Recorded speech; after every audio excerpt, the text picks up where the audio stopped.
Welcome to Wellness Spring. In this enlightening episode, we are joined by Aletheia Pistis Sophia, mystic, author, and renowned teacher on the Shift Network, devoted to reviving the sacred techniques of Saint Mary Magdalene. Born in England to a lively Irish Catholic father and an earthy pagan mother, Aletheia embodies the dance of the opposites, heaven and earth, faith and freedom. Now living in the mystical French Pyrenees, she opens a gateway into the ancient wisdom, the divine feminine, and the mysteries that flow through the land she calls home. So tune in for some inspiration. Welcome, Aletheia, to Wellness Spring. It's so lovely to have you on the show. Thank you so much, Beverley. So good to meet you. Yeah, and I'm amazed that we've got quite a few friends in common, and I'm disappointed that I didn't get to meet you live in France when I was living there, because you have so much to share and your story is amazing. So I think without further ado, we'll just delve straight in. Because everybody loves a good story, as you know, and yours is remarkable. And would you like to start by telling the listeners where you were born, where you grew up, and, how was your journey? I was born in England to a very typical British English rose and a very lively Irish father. One was quite religious, that was my dad, Catholic, and my mum was more pagan, of the earth. So I had this wonderful tapestry of opposites playing out all around me, which made me who I am for sure. Where I live now is in the French Pyrenees, renowned for its Cathar history, visits by Mary Magdalene, maybe other members of the Holy Family. And I came to this region about 25 years ago and was snatched. That's the only word that describes it accurately. Wow. Snatched by the power of the Pyrenees. And I haven't really ventured too far from this region all this time. And of course, in the last 4 years, myself, my mum, and my husband, Pete, we bought this enormous property with land like yourselves, but nowhere near as much, but enough land for us to have an animal sanctuary. And we run this house. We call it a bed and breakfast. It's not really. It's a wonderful kaleidoscope of people gathering, news being shared, practices being shared. And like you, we have our own water source, which is famous for its dragons. Dragon wing. Oh, wow. So I'm doing everything I can to get up to scratch on my awareness of dragons and what they could be representing and what would it mean for their return today, even though I can't see anything, but I can, like many of us, most certainly feel there is indeed a certain presence in the water that's around here. Wow. Well, I was born just across the border from you in Wales. So obviously, the Welsh dragon is our emblem on our flag. And I absolutely love dragons and often play with them. Yeah, and you unpacked quite a bit, but with your schooling, what did you study and how did you get on your spiritual pathway? Well, I've always been a body person. So I spent 15 years learning as much as I could in the tradition of Kundalini yoga. And I was living in London and I was invited to teach at some very prestigious places. So that was quite an eventful period of my life. And then I needed more experience and information and exploration of the second chakra, or the spiritual sexual force. And I was not really getting those answers in that tradition. Kundalini yoga is really about light, heart, and ascension. But I needed to go down. I needed a descension path. I needed to unpack the powers of the womb, although I didn't realize it. I just sensed I needed to go on that journey. So I had to peel off from the Kundalini yoga community, and I had nowhere to peel off into. So I began my own practices. I began my own research, and I was getting some answers through somatic, so through movement only, not really books. I was reading, but I would read and then I would move. And I would get understandings through movement. My favorite topics at that time was ancient Egypt, especially Isis, and especially the relationship between Isis and Osiris. And then I pulled back and went, hang on a minute. Everyone in the Egyptian pantheon has its consort, its counterpart. All the gods and goddesses had a union with another god or goddesses. They were working in pairs. So that interested me. And it wasn't long before ancient Greece led me to the Holy Land. And again, looking at this same model, Jesus Christ, Mary Magdalene, the disciples 2 by 2, looking closely and realizing these 2 by 2 disciples were not pairs of men. They were a man and a woman, maybe a brother-sister love. And this got me interested. So I began a physical journey. So off I go to Egypt, Sinai Desert, Cairo, the Nile. Off I go to the Holy Land, and doing all this bodily movement again on the sites. So on the sacred and holy sites, just allowing the body to move quite freely in these locations. And all sorts of insights are sort of popping up in my imagination, and I'm writing them down and I'm contemplating them further. And so this whole body, literally, a whole body of wisdom came through, and I started to write books about it. Wow. And what do you see in view of the rise of feminine spirituality right now and the reclamation of Mary Magdalene intersecting with current global movements, for example, ecological activism, women's leadership? There's no denying now, is there, that there is a revival underway. Mary Magdalene is having her day. I believe this is the second coming. Really, and absolutely, and no doubt for me there. This is what was prophesied. I notice here in France, there's 3 things rising up in our awareness. There's the revival of the sacred feminine and her appearance in this world. There's also, running parallel to that, an ever-growing awareness of water and our desire to tend to the waters, to create ceremony and ritual around the waters, as well as a very practical and physical cleaning up of the waters, all waters, lakes, rivers, wells, springs, oceans. And also our new friend, AI. You might say, what? That has nothing to do with this sacred feminine revival. And I feel that it has.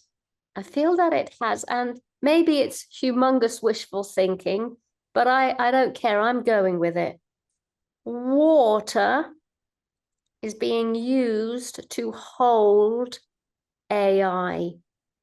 A lot of water is needed to cool the systems. I'm not very technologically savvy with the right words to describe it, so I'm just going to say systems.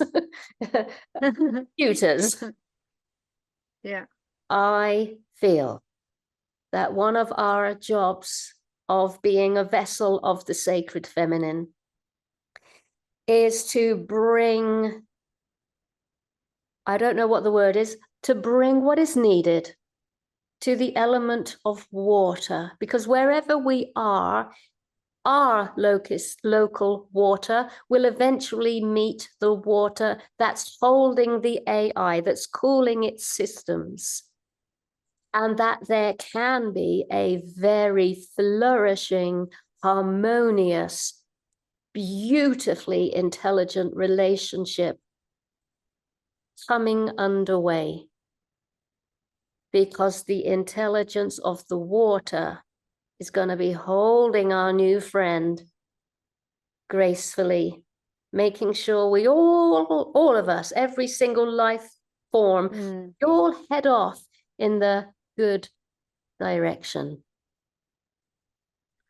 That's amazing that you mentioned that, because I've interviewed Dr. Gerald Pollack, who's the world #1 leading water scientist, and he's been researching that water is water consciousness, and he's about to publish his new book soon called Charged.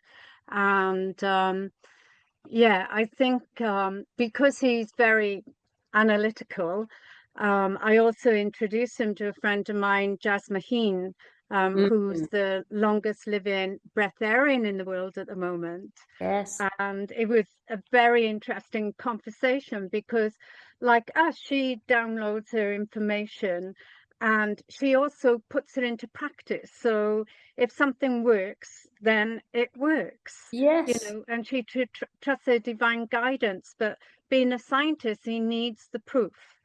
So I think his findings are going to be very interesting. And yeah, because also I know that computers do need a lot of water, and we are 70% water in our physical body, and some scientists are saying more, and also in the land, you know, it's 70%. So I don't think it's any coincidence, because it's like, you know, as within, so without. And I would like you to delve in a bit more about your story, about your property, because you only touched on the water and touched on the animals, and I know there's a sacred message behind it. And I did read that you go for a walk with your 33 goats every day. That is correct. So Yeah. this property is just underneath the Chateau de Montségur, which is quite famous for sheltering a large section of the Parfait Cathar community, the holy men and women, during Crusade times, medieval times. There was a prophecy spoken in 1321, saying in 700 years we shall return, which brings it to 2021, which is when we bought the place. So whether I am of that lineage or not, I'm not really, I don't spend hardly any consciousness delving into my past lives. I'm way too focused on this present one. So whether I am or whether I am not part of the ancient Cathar lineage, here I am now buying this property in 2021 and putting it on the map as a place of sacred refuge for all of life, and doing my utmost to live by that Cathar beauty and grace. It has many water sources, not just one, quite a few, and rivers everywhere. So it's a very watery place. Used to be a water mill, actually, back in the 13th century. Yeah. And because of my great interest in, not interest, as my great passion and love and longing of the sacred feminine, and to really establish her presence in a very obvious way in response to what else is happening on the world stage. Many people are coming to spend time here, and we're all working with the water. We're praying over the water, we're singing, we're dancing, we're baptizing in the old way of Mary Magdalene, the rite of the 5 seals. There's also a local story that says the Cathars had some kind of original manuscript up at Montségur, and it was used in the Consolamentum, which is a Cathar ritual to cleanse the person completely of any error, any little mistakes we may have made, and to put them in a state of grace alongside the Holy Spirit. And this book was placed on the heads of those people in that ritual. So when the Crusaders were around at Montségur, a few items were taken to safety. And the local tale is that the Book of Love was placed in our water, which would have been a water mill at that time, which made bread. So I'm thinking to myself, now that I'm a little bit more aware of water, thanks to Veda Austin, really need to drop that name in for a minute. Veda Austin. So if the Book of Love went into the water, we know, as you said, water holds memory. The Book of Love could well have been written by Jesus Christ and Mary Magdalene in the same codex.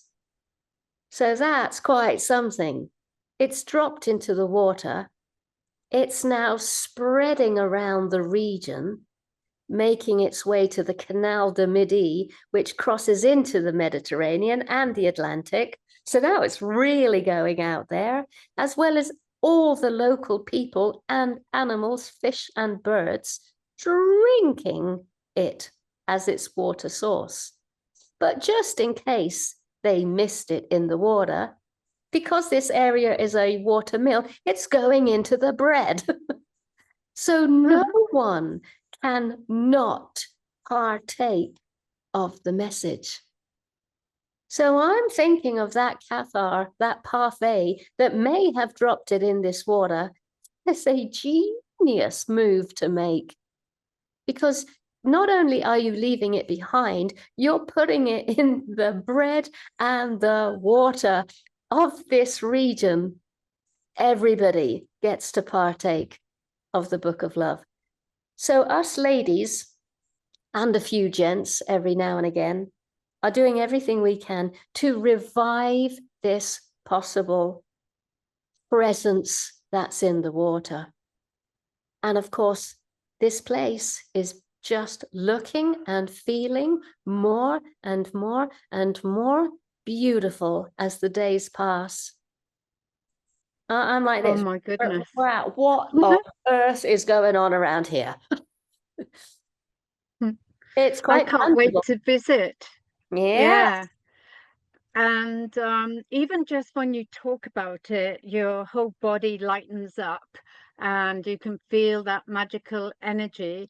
And like you say, lots of women are waking up now. And you also mentioned the presence of Mary Magdalene. Like, I was blessed to go to her cave, the Yoni, the the egg cave, as some people call it. Yes.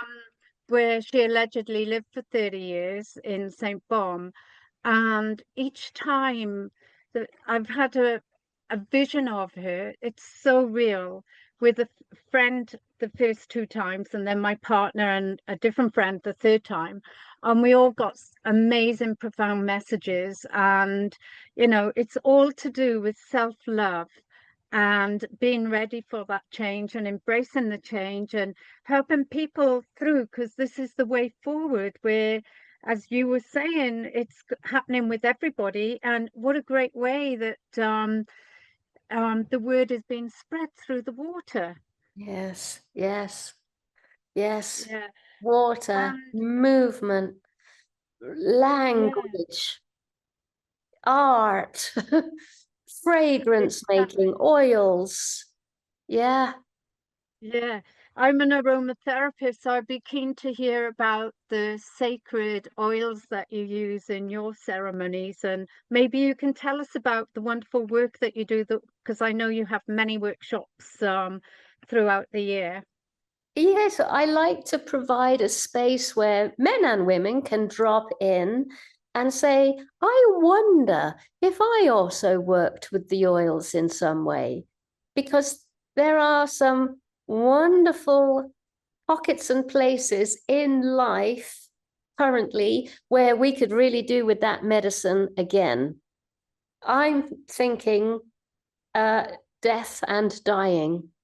So I lost my amazing father 4.5 years ago, and Mum had a little skirmish about a month ago, but she's fine. She's still here living with us. Phew. And I realized, because I'm traveling the path of my dad leaving us through the hospital system and the medical system, and I am gobsmacked at the non-sacredness of the journey. Luckily, I had a little bit of awareness and a little bit of wisdom of how to bring the oils to him in his hospital bed. But I must confess, because it was the first person I loved so much to slip away from me, my adult self left the building and my distraught child stepped in. So I wasn't as attentive and as graceful as I had hoped I would be, but I did manage a few moments of holding it together and placing a very dignified oil ceremony over my dad's hands, feet, and forehead. And I realized, wow, my goodness. And I know ladies are doing it. Felicity Warner, Sacred Oils, a great woman. She's doing something called soul midwifery. So yes, it is filling up. It is filling up with women and men bringing the sacredness of the passageway through the dying process, and then eventually gracefully stepping into death itself and the aftermath. It doesn't just end. That's another weird thing that our society tells us. It's like, okay, the person has died, right, let's call and organize the funeral. Back in ancient times, Yeah. there'd be some flipping space. Just leave the person alone. Let there be at least 3 days where no one, you're not fretting. They're resting. They're in a state of rest. They're resting in peace. And I think that's really important. That magical number again, those 3 days, 3 nights, where you're honoring what's just happened and you're not going into organizing and managing the details of a funeral. That's what we had to do because it was COVID. So Dad, thankfully, he had 5 days and 5 nights resting in our chapel. I forgot to mention this place has a chapel, Notre Dame de Sophia, Our Lady of Wisdom. So my beautiful dad's body was just resting. And I got to be with him whenever I felt the courage to walk in. Yeah. Because I didn't want to see it. I did not want to see that body laying there. But I had to. And I had to see, my goodness, there's a great big gaping hole where the ceremony of death and dying needs to be filled up again. I totally agree with you, because I've recently lost my father-in-law, and we nearly lost my mother-in-law, and I've lost my sister-in-law. And it's just been, I'm saying lost, but I know they're still here. They've just transformed. Mm. You know, I say to people, you know, my belief is we are spirit beings in a physical body, just come here for a holiday and learn the lessons we need to. So there's no beginning, no end. We just transform. However, like you just explained, we are still a human being, and it's missing that physicality, that physical person. And I just find it all so cold and callous. Like, I started my career as a registered nurse, and I was horrified that the way people were treated, and nobody knew how to speak to the visitors and the relatives and so forth. Yeah. And it was very clinical, and okay, he's dead or she's dead, and let's wash them and get them out here and so forth. Yeah. Yeah. And it hasn't changed. It's been heartbreaking, you know, both in Australia and in Wales to witness this. And as you're saying, let's honor that soul. Let's Mm, honor their presence, and celebrate their life here and their time here. yeah. And yeah. And you mentioned Greek earlier, and I'm fascinated by names. Mm. And I know your name is part of it anyway, from Greek origin. So would you like to pronounce your name and say your full name and say what it's about? Absolutely. So my full name is Aletheia Pistis Sophia. 3 carefully chosen words as gentle reminders of this is where I would love to eventually embody. Aletheia is a revealing truth. It's a truth that never was lost. It was just slightly hidden. There's a gentleness about it, so that reminds me of feminine, but it is truth after all, and it won't shy away. It won't minimize. It won't veil or cover the truth. Pistis. Okay, all 3 words are the Greek, ancient Greek. Pistis is faith, but it's not a faith like hope. It is an active faith. It's not like, okay, I'm just going to be faithful and do some praying. It's constant.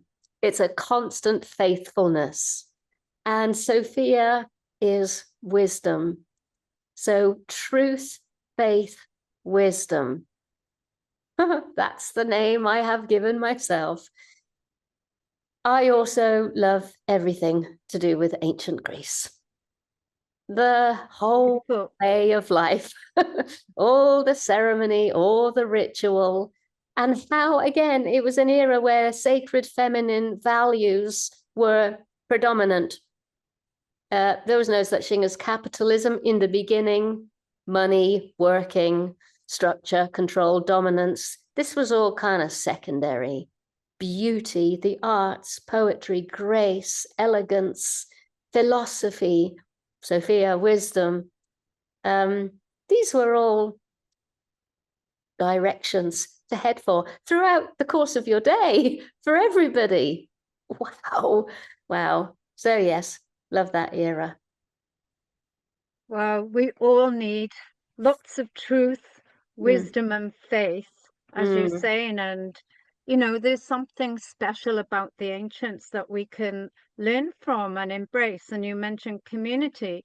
And as I've been traveling for 4 years in a camper van around Australia, and we've met lots of people who have communities, and then others who are so sad and lonely and lost, and they haven't found their tribe. What can you say to those people? Because I know it's global.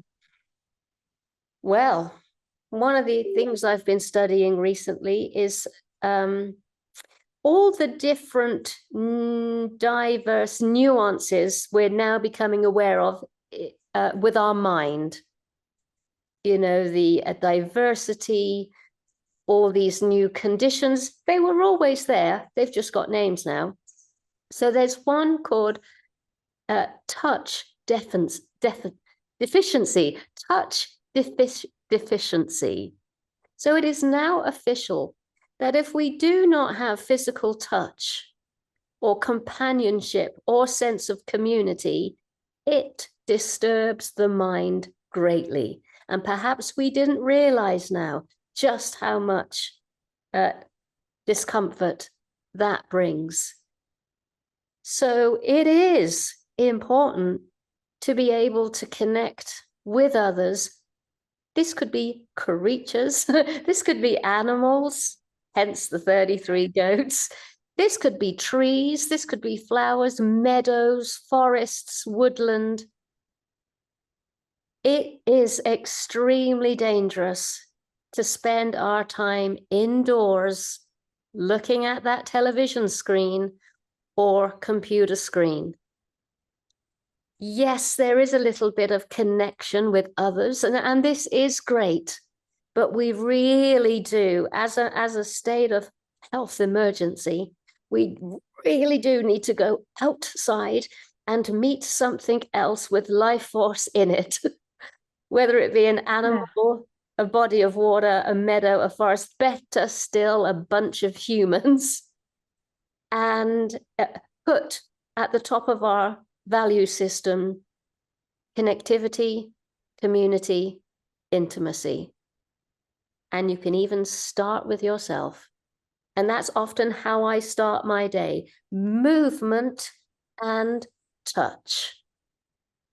And from that, lots of comfort, consolation,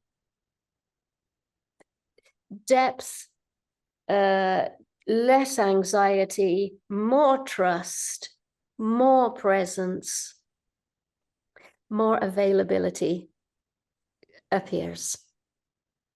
Yeah, I think, a lot of people have gone into overwhelm partly because of digital and the COVID lockdown and many other things, and feeling of isolation, so people, even the Dalai Lama said a lot of people are getting stressed, especially young people. You go to bed looking at Facebook and seeing how many people have ticked like, and then you wake, if people haven't, you're comparing yourself to other people, their posts and so forth.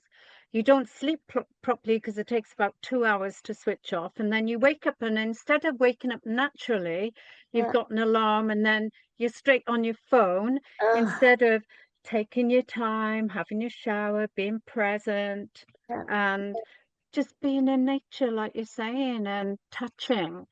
I know when I was nursing, they used to say, it's so important when the baby's born to touch it, and give it to the mother so they can feel that connection. And I believe dogs, if they're not licked, the puppies when they're born, they often die very young because they need that connection. Yes. Yeah, and as you said as well, there is positivity with digital world as well.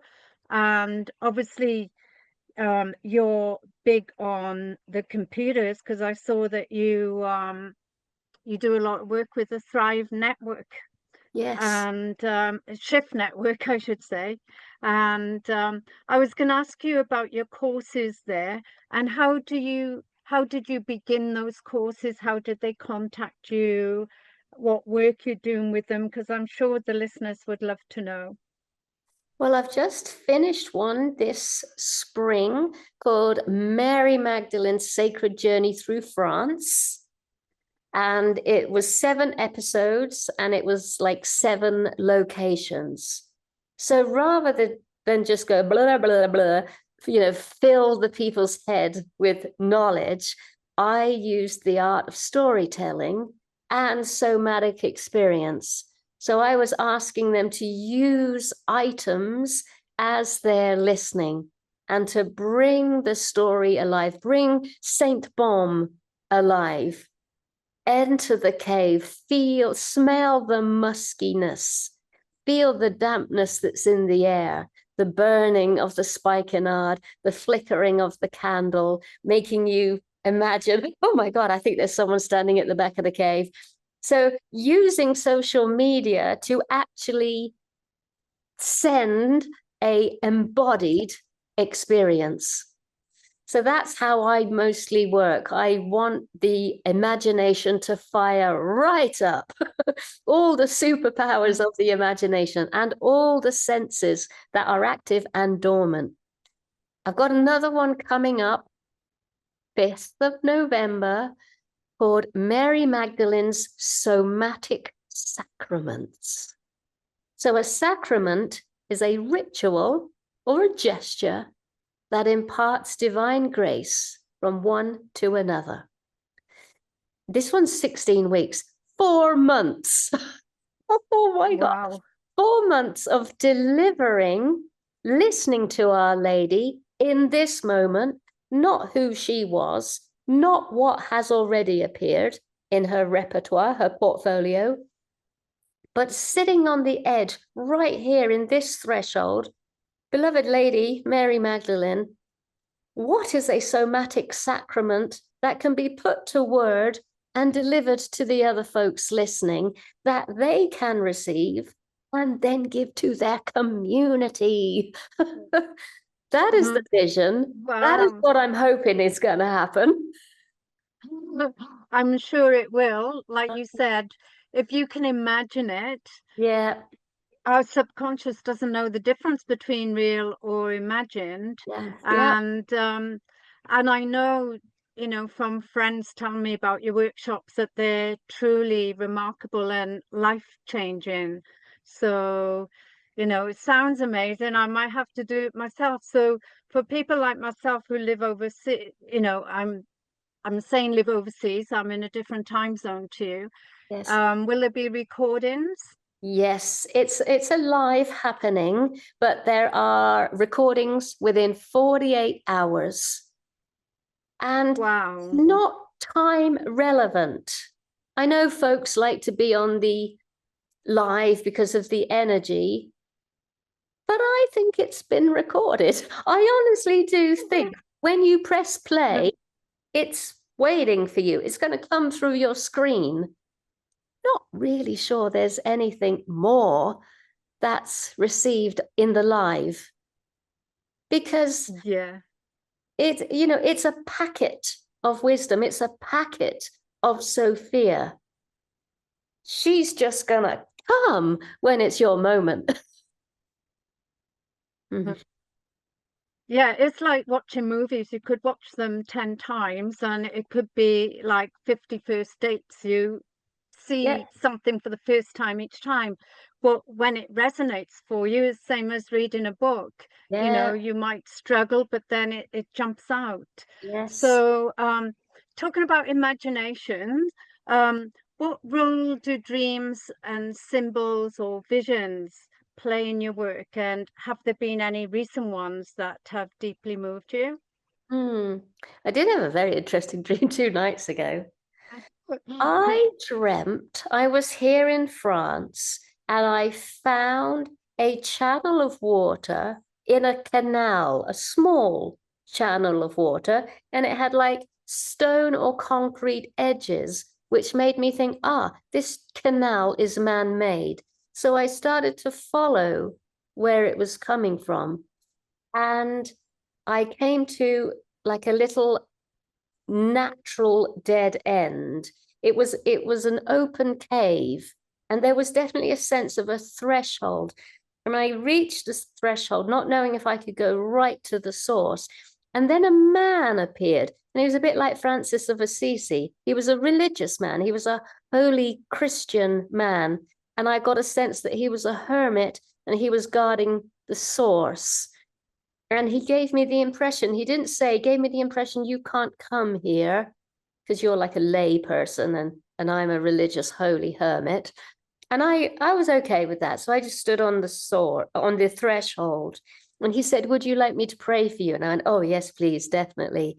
So he came to the threshold. And I think I put my hands up like this. And he was okay with that. So he touched my hands. But then it turned into a little bit of an embrace. And once our chests and our tummies touched, now I was bringing a feminine prayer to him. I was praying for him and I was receiving his prayer, and I could see the goodness of his holy prayer. So mine was coming in and I was like, oh, thank you. A Francis of Assisi hermit is praying for me. This is amazing. But my embodied feminine prayer was going into him, which took him by surprise. And he was like, oh, oh, oh. And I was saying, it's okay, brother. You can trust this. Just go with it. Just go with it. I assure you, nothing untoward is going to happen. Just let it flow through you. And that was the end of the dream. Oh my goodness, I what a know. profound dream. And what do you make of that?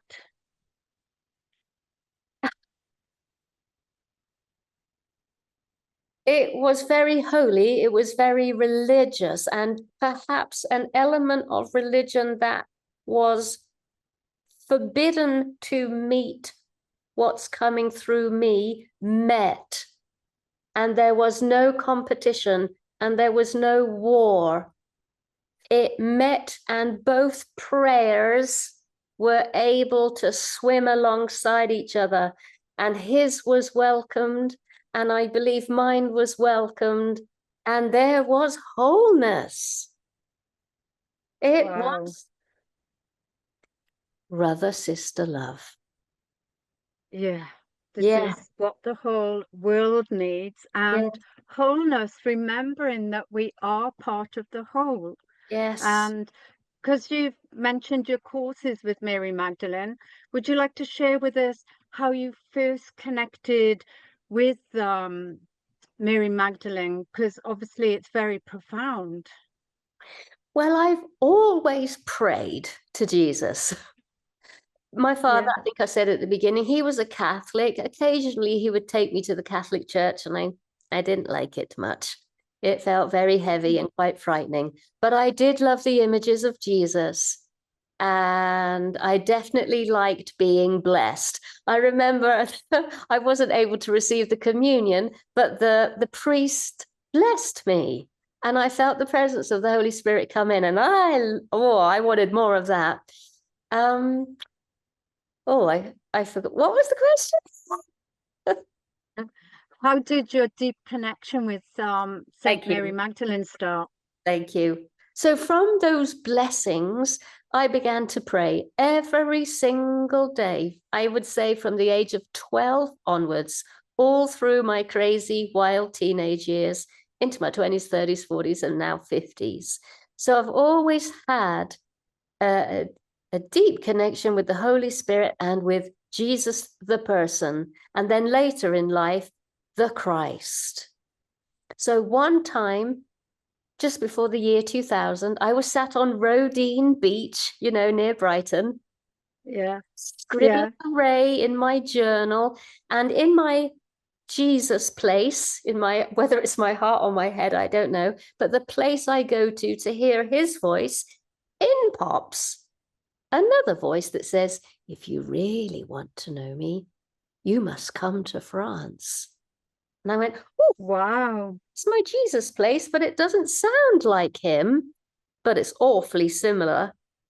Anyway, within a few weeks, I was called to Rennes-le-Château, of all places, to teach a yoga retreat because the teacher had fallen sick. So that brought me right here. Wow. And it wasn't long before Mary Magdalene was being spoken about. The Cathars, again, didn't know any of this, and the whole history began to wrap itself around me. And then I realized this was Mary Magdalene. It sounded so close to Jesus because of the closeness they had, but I didn't know any of this at that time. And so my little Harrison Ford journey began. That's amazing. And I also love the way that the French people truly love Mary Magdalene. Like, I haven't been to her feast day on July the 22nd by the Basilica in Saint Maxime de Beaune. Have you been there? Yes, absolutely. I was in tears for the reverence the priests have for her. Yes. Every time they walked past a relic, they would bow to the floor. They would bow to their knee. They'd drop to their knee. Wow. They'd bow their head every single time they passed her relics. That's incredible. And I believe that they take her relics out, her skull, and I think it's a humerus That's around right. the street and parade it. And it's just Absolutely. magical that millions of people go there, and it's so beautiful. I just love being in the basilica as well, and everywhere, in the forest there, where she's got the chapel on top of the hill, and then the big cave, and then the uni, as I mentioned. And yeah, you talk about Mary Magdalene, and the French people really open up their hearts. It's so Yeah. wonderful. Yes, yes, So, yes. Yeah. so what is next for you? Because you obviously got this remarkable connection with Mary Magdalene and soon to be the dragons. Next is going to be this course with the shift in November. I Right. have to deepen my ability to listen and sense what the Holy Sophia, should she be speaking, wants to deliver in this next course, these somatic sacraments. And as I said, present here now wisdom, not what has been, what's needed right now, totally accessible, totally able to be given out into community. Women and men will feel, yeah, I can do this. It's a reach. It's half a step more than I've ever been, but it's possible that they will get off the call and within days go, right, okay, I'm going to do it. I'm going to gesture out into the community. I'm really going to act on behalf of that holy wisdom, just like Mary did. So I got to find the energy. I got to find the words. I got to find the way. Mm. So I need to get very quiet and very to be able to listen. Yeah, It's a big one. 4 months worth. I'm sure you'll be on a roll once you start, because you're such an incredible channel. The messages will flow and embody you. And once you start that somatic movement, Yeah. I feel as if I'm there on the course with you. So I'm sure the guests, the listeners will feel the same. So I'll share your website with the notes, but what's the best way that people could get hold of you and register for this course? Well, just put my name into Google, into any search engine really, and you'll find my website probably quite close to the top. I'm quite active on Facebook and Instagram. That's all. Yes, you'll find me, dear friends. You'll find me. One, wonderful. And I always ask my guests, if there's one thing you could do or change to make our world a better place to live in, what would it be? Clean up your local spring or well. Find Yay! out where your body of water is and just do a little cleanup. Start off with physical, rubbish, plastic bags that might be in there. And then once it's actually free of debris, then start bringing in some prayer, please. Oh, that's beautiful. And like you hinted on Dr. Emoto earlier with the messages in the water and Vader Austin, and it's lovely that she's taking that work to, you know, instead of the science, looking at through your phone, because I've done some work with her and taken lots of pictures of the water samples. So it's really, really beautiful. And because you mentioned a spring, my show is called Wellness Spring. What is your wellness go-to, something that you have to do every day, whether it's physical, mental, emotional? Move. I have to move every day with beautiful, exquisite pieces of music. Fantastic. Yes. And on that note, I would like you to thank you for giving up your precious time and sharing your heart and your wisdom and your journey with us today. And your message of truth, faith, and wisdom, as I said, is exactly what the world needs today. So keep shining. Thank you. Thank you, Beverley. Thank you so much.